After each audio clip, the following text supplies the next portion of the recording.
Hello, hello, hello, hello. Trust everybody is fine. Something very significant has happened in our country this afternoon concerning the drought situation, and that is the declaration of the current drought situation as a national disaster emergency by the President of the Republic of Zambia, Mr. Hakainde Hichilema. And this happened earlier, a few hours ago, this afternoon.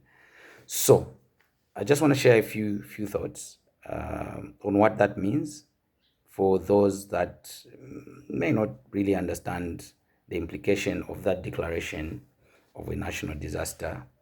So, from a humanitarian point of view, I think it's important to first understand what exactly a disaster is, and that way it will guide us as we try to understand what the implication of the declaration is.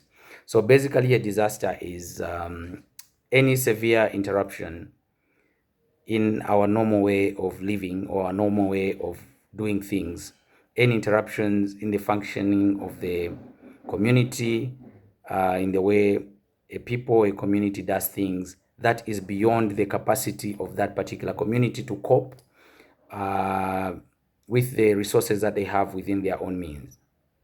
So basically, any severe event, any occurrence that is beyond our capacity to cope, then is categorized as a disaster. Now, I've heard some people say, what took the president so long before he can declare it a national disaster? Hey, we all knew there would be a drought weeks back and what. But there's so much that goes on before the president of a state or of the republic can come out and declare a situation a national disaster. So much work goes on. So, and there are laws that guide what warrants a disaster declaration. So, according to our Disaster Management Act of 2010, there's a process that has been ongoing for a while before the president could finally declare the current situation a national disaster.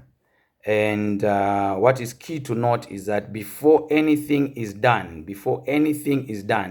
the National Disaster Management Council, which is comprised of different partner, different stakeholders, ministers, and different ministries, they undertake a comprehensive assessment to assess whether a particular situation warrants to be declared a disaster. In the case of a drought, they took time to specifically look at how much damage has been caused by the drought, how much or what percentage of our population is going to be affected if nothing is done, and also a lot more other factors that meet our international classification of a situation as a disaster. Therefore, once the president received that report, then he sits with his cabinet and they look into that report.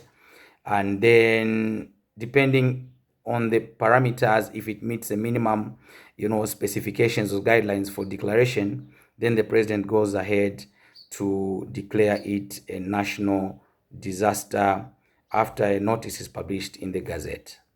So it's not a one-off situation or something that someone just wakes up and say, yeah, I'm declaring a national disaster.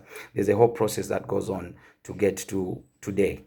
So what are the implications and why declare a national disaster? I remember someone said we had COVID, it wasn't declared a national disaster. We had cholera, it wasn't a national disaster. The reason is because we had the capacity to cope or to respond to those situations that we faced previously. A disaster is only when that particular occurrence, like this drought, is beyond our capacity to cope. So 80 out of our 116 districts are in severe need of food aid or support because of the drought that we have experienced. Over 1 million of our small scale and medium scale farmers have been affected. So when you look at the magnitude of the situation right now, that then is what warrants for it to be declared a national disaster. So why declare it a national disaster? The key thing to note is that really the time that one takes, or the time that a government takes to declare a situation a national disaster or not, is actually the difference between life and death. So if you declare something a disaster way too late after people are already dying, then it defeats the purpose of declaring it a national disaster. And therefore, from where I am standing and from my perspective as a humanitarian, I would say this is the right time to declare this situation as a national disaster. What does that imply? It means now we can unlock resources and channel other resources to respond to the emergency. So it gives us now the leeway to be able to channel, reallocate certain funds that were probably meant for other non-emergence sectors towards this particular need, which is to provide and to make the country food secure.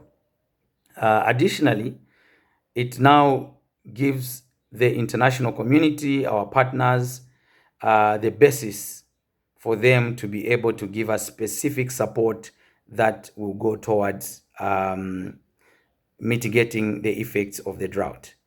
If we don't declare it a national disaster, actually most humanitarian institutions, then they have no basis for them to reach out to their international partners and request for support towards our country to be able to mitigate the effects of what we are faced with as a nation. So the move by the president and the government, I think, is a bold move to declare this particular situation a national disaster long before it even graduates to a famine or to a situation where we are losing lives. It's always better to protect lives, because one life lost is a life too many. Therefore, I would like to, I think, congratulate and thank the Republican president, and of course, not forgetting our National Disaster Management Council for their timely intervention in making sure that this particular situation is given the attention that it deserves. And so we all need to play our role, depending on the different bylaws that are going to be passed to support this particular declaration.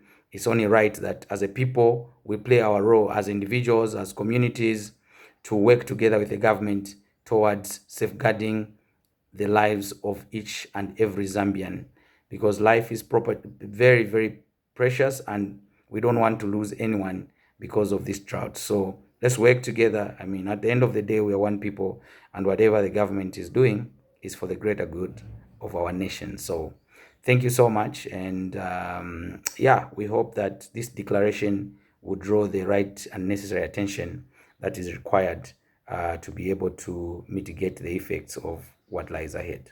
Thank you.